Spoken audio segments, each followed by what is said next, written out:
Anda berada di bagian akhir perbincangan daerah bicara KBR 68H kerjasama dengan Kementerian Pendidikan dan Kebudayaan. Kali ini kita bersiaran langsung dari Universitas Sumatera Utara di Medan. Kita tengah berbincang seputar tanggung jawab dan sumber pendanaan perguruan tinggi menurut Undang-Undang Pendidikan Tinggi. Anda masih ditemani saya di Deryani. Tadi sudah panjang lebar ya, selama hampir 1 jam kita membahas seputar tanggung jawab dan sumber pendanaan perguruan tinggi menurut Undang-Undang Dikti. Prof. Munir, Pak Zakaria dan juga Rahmat mungkin juga bisa kasih pendapatnya, tanggapannya atau jawabannya ya terkait dengan apa yang disampaikan atau ditanyakan oleh mahasiswa kita. Rata-rata sih pada menanyakan soal kriteria yang berhak menerima atau menerima beasiswa, kategori yang miskin, tidak miskin, atau orang tua yang tidak mampu dan mampu itu seperti apa. Lalu juga tadi mungkin dari Rashid, Pak kalau misalkan oke, tahun pertama, tahun kedua, tahun ketiga usaha orang tua saya sukses dan lain sebagainya, tapi tahun berikutnya kan belum tentu. UKT ditetapkan 4 tahun ini bagaimana begitu. Silakan Pak Munir ditanggapi dulu, disimpulkan saja Pak Munir dari pertanyaan teman-teman tadi. Saya tidak akan menjawab satu-satu, kata kuncinya adalah jujur. Susah tuh Prof. Munir kalau jujur. Lah gimana dong sebagai ilmuwan kalau tidak jujur? Nggak bisa ya, kata kuncinya adalah jujur. Seperti yang ditanyakan oleh adik-adik tadi bahwa bagaimana dia semester 1, 2 ini terus bangkrut. Asal jujur itu pasti universitas akan mempertimbangkan dan mungkin bebas ya kan. Yang penting jujur. Saya lihat sekarang ada fenomena baru di mahasiswa itu, kalau ada penundaan SPP ya kan, terus diberi ini berlomba-lomba masuk ke pembantu rektor 2 untuk minta penundaan atau keringanan. Lucunya yang minta penundaan dan keringanan itu bawa mobil BMW, bawa BlackBerry. Ini ironis ya kan. Kalau saya menghormati adik-adik mahasiswa itu, kata jujur itu harus jujur pada diri sendiri terutama itu. Tolong sekali lagi itu, saya yakin ada kaitannya dengan bidik misi tadi. Kalau betul dia tuh anaknya pejabat, itu diskors itu, diberhentikan. Ya, kenapa? Lah kita mau menjadi pemimpin bangsa kok belum pada diri sendiri tidak jujur, gimana dong ini ya kan? Kejujuran ya, terutama di akademik itu adalah yang diperhitungkan adalah kejujuran kepada diri sendiri. Yang kedua, mengenai UKT tadi itu, UKT itu begini ya, coba saya ini jelaskan biar tidak salah misleading di dalam hari ini ya kan. Sebenarnya UKT itu ingin ditetapkan itu agar mudah pemerintah itu menetapkan berapa sih diberikan ke masing-masing universitas. Ya, kalau itu universitas itu tidak diberikan dikunci dulu, katakan nih, USU berapa sih biaya operasional Anda itu, kan itu kan. Oke, tahun ini 1 triliun. Berapa sih dari mahasiswa yang bisa di ini? Waduh, ini tidak sampai 300 berapa tuh? Juta ya, miliar misalkan, hanya sekian. Berarti sisanya itu yang menjadi tanggungan pemerintah. Tapi jujur, ingat itu.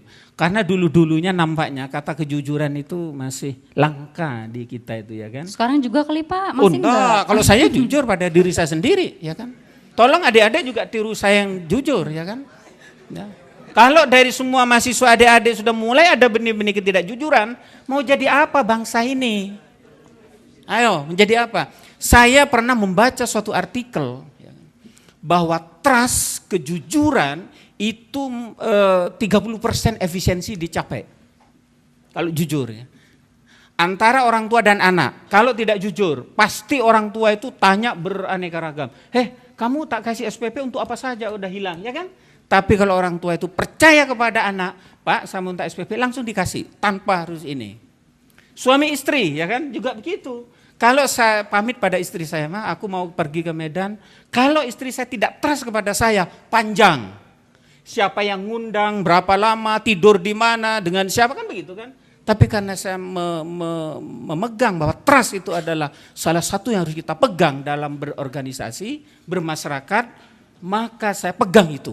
Baik. Tidak boleh dihianati trust itu. Baik, kalau begitu kita ke Rahmat, silakan tanggapannya atas apa yang disampaikan juga oleh teman-teman tadi. Oke, terima kasih. Tadi terkait tentang bagaimana mahasiswa miskin berprestasi itu yang dibantu oleh pemerintahan. Jika kita lihat di dalam Undang-Undang PT nomor 12 tahun 2012, yang perlu kita pahami itu 20% yang dibantu oleh negara. Artinya bagaimana dengan 80%? Bisa kita pastikan itu hubungannya dengan uang kuliah tunggal yang diklasifikasikan 5 kelompok pembayaran sampai dengan puluhan juta tersebut. Pasti kita pastikan yang kelompok pertama itu yang 20%. Yang kelompok kedua dan seterusnya yang 80% itu yang menengah ke atas. Artinya bisa kita melihat bagaimana karakter masyarakat Indonesia. Jika berdasarkan Badan Pusat Statistik, kita juga harus melihat ekonomi yang real. Masyarakat Indonesia itu hampir 65% itu petani dan nelayan. 20% itu buruh. Artinya jika kita melihat kemampuan mahasiswa ataupun kemampuan orang tuanya, itu sekitar 1.300.000 sampai 1.800.000. Artinya itu masuk kategori 20%. Jadi jelas pendidikan di Indonesia jika UPT dijalankan itu adalah diskriminatif. Terbukti dengan pengelompokan UKT. Itu yang membuktikan seolah-olah pendidikan di Indonesia ini mau menjalankan adil.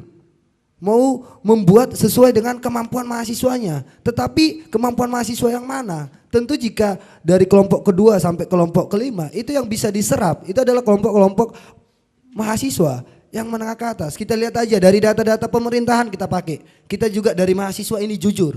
Kalau berbicara tentang kejujuran harus ada indikatornya dong. BPS juga menunjukkan bahwa yang ingin mengikuti jenjang pendidikan tinggi itu tahun 2012 itu sekitar 25 juta. Tetapi yang terserap di mana pendidikan Indonesia? 4,8 juta. Berapa persen yang terserap pendidikan tinggi? Jika dikatakan ada undang-undang baru atau produk baru ingin menyelesaikan pendidikan tinggi. Dari 25 juta 4,8 juta. 4,8 juta kita pastikan ini adalah menengah ke atas. Coba kita lihat di USU atau di kampus-kampus besar. Apakah ada anak petani, anak nelayan atau anak dari buruh? Artinya kita harus ekonomi real itu. Kemudian kita mengatakan bagaimana 20%. Kita tidak melihat mekanisme atau proseduralnya itu. Kita tidak melihat beasiswanya, bukan. Tetapi terserap berapa persen. Kita berbicara demokratis, berbicara mayoritas dong. Baik, itu saja Rahmat. Kita ke Pak Zakaria sebagai penengahnya. Silakan Pak Zakaria. Ya baik, terima kasih.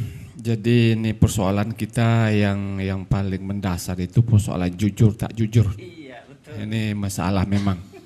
Sama duit nih Pak Zakaria, sama anggaran dan duit, jujur dan duit ya, anggaran. Akibat anggaran dan duit itulah akhirnya muncul macam-macam.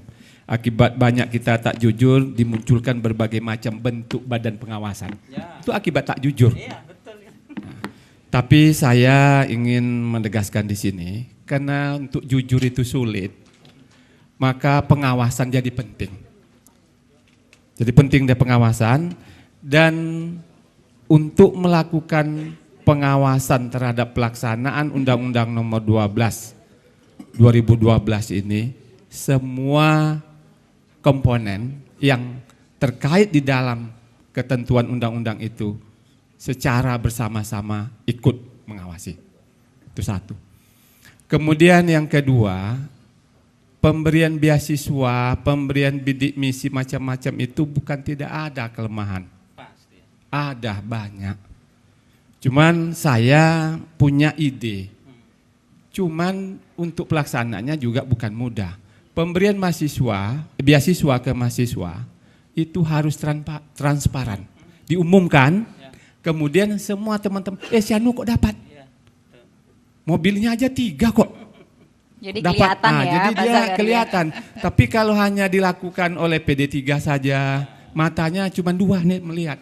Enggak banyak. Tapi kalau diumumkan, itu banyak mata yang melihat, maka peluang untuk dilihat, didapatkan kemungkinan adanya penyelewengan itu akan mudah diketahui. Nah, itu barangkali menurut saya bagaimana supaya semua pemberian, apakah itu kebebasan uang kuliah kepada mahasiswa, mendapatkan beasiswa, bidik misi, harus dibuat transparan. Memang untuk transparan tidak mudah, karena ada aja orang nanti yang punya kepentingan lagi dengan itu. Nah, orang-orang yang punya kepentingan itu tentu kalau dia melihat kesalahan, dia akan tutup kesalahan itu. Tapi saya yakin kalau banyak orang terlibat untuk melakukan pengawasan itu dan diberikan peluang untuk melakukan pengawasan itu, barangkali semua ketentuan-ketentuan yang ada itu maka akan lebih mudah untuk dilaksanakan dan akan lebih baik dia Barangkali demikian. Kita akan selesaikan untuk diskusi ini. Kita akan lanjutkan diskusi off air terkait dengan tanggung jawab dan sumber pendanaan perguruan tinggi menurut Undang-Undang Pendidikan Tinggi. Yang ingin bertanya juga masih ada waktu di sini. Jadi siapkan pertanyaannya. Poin-poinnya apa yang ingin disampaikan usai kita tutup diskusi ini. Tadi yang saya mungkin bisa simpulkan adalah pemerintah tidak lepas tanggung jawab begitu ya terkait dengan pendidikan tinggi. Ada porsi 70-30%. 30% pun itu bukan setinggi-tingginya 30% begitu. Dan juga kita mari kawal bersama ya terkait dengan pendanaan pendidikan tinggi. Transparansi itu penting begitu. Kalau kata Rahmat dan juga Pak Zakaria, mengawal bersama dan intinya adalah jujur ya. Jadi itu sepakat kita semua ya untuk jujur ya. Sepakat atau tidak nih? Sepakat untuk jujur bersama dan juga tentunya mengawal ya pelaksanaan undang-undang pendidikan tinggi. Laporkan bila memang ada kecurigaan-kecurigaan, baik itu misalkan ke BPK, KPK atau lembaga yang berwenang lainnya. Saudara, demikian akhir perbincangan program Daerah Bicara kali ini. Saya Dede Riani, salam.